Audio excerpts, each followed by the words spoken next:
Well, here to discuss this growing trend and also some tax items you may be wanting to pay attention to right now before you prepare for tax season is estate trust and trial attorney John Pankauski. And John, thanks so much for being with us. It's my pleasure. Happy holidays. Well, it's great to be here, and happy holidays to everybody at home. We're talking about these estate tax laws.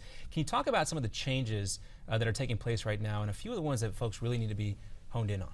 Sure. So there's a bunch of income tax and other tax breaks that are going to go away at the end of this year, but you hit on an estate tax subject that's actually really important, particularly for people in Arizona and places like Texas and Florida that don't have a state estate tax. What a lot of people don't realize is, in addition to the U.S. estate tax at the federal level, there's a tax on your estate in many states: Ohio, Massachusetts, New York, California. So you get hit with a double tax, one to the federal government and one to the state where you live when you die. But some states don't have that estate tax. Florida is one. And so Arizona, Nevada are other states. And so they sometimes get these retirees who have made their money elsewhere, move to one of these warm states and retire there and legally avoid or escape any state estate tax, even though you're still responsible for the federal estate tax. This is a challenge for places like California and other states like New York, Ohio that have estate taxes, because some people do believe those states are losing revenues to the warmer states. John, are there any negatives that seniors need to be aware of, would you say? There is. There's a huge negative, or at least a potential negative. Think of this scenario. You've done well over the years, you've accumulated a little estate. Maybe you have a small little ski chalet in Aspen, nothing too expensive or grand, but it's still there. You might have a little beach house you inherited from your parents on Martha's Vineyard, and you live in Florida or Arizona or Nevada. When you die, which state is going to try to tax your estate?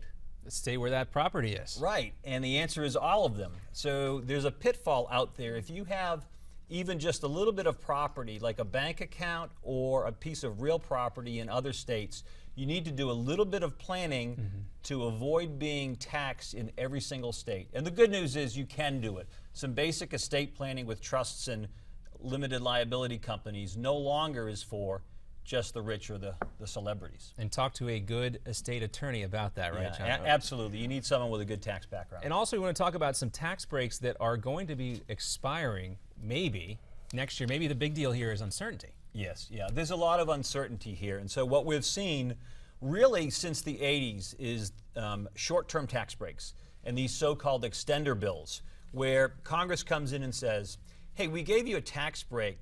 Maybe it's obscure, maybe it's weird, for a little while. Now we're going to extend that. We're going to give it to you for a little bit more. So what's happening this year and what's going to happen before the end of the year? In 2014, we lose about $85 billion in tax savings in the form of deductions and credits and otherwise.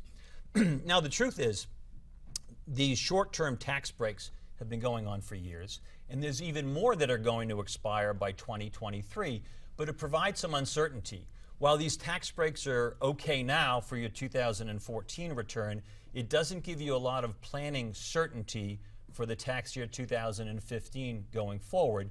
And now with both houses of Congress going Republican, our president remains Democrat, I don't think we're going to get any answer to whether these are going to be extended or not. So more horse trading, a little bit more infighting. What's going to happen to these tax breaks? Right now, nothing. They expire at the end of the year. Well, nobody wants to talk about this in Washington, a long-term tax reform deal, kind of a little dry when folks get out there on the campaign. But when people are talking about it now with the uncertainty involved and how they're going to pay their taxes next year, maybe it'll get a little bit more momentum and political will behind it. Yeah, absolutely. And you're right. Taxes aren't the sexiest topic that's out there.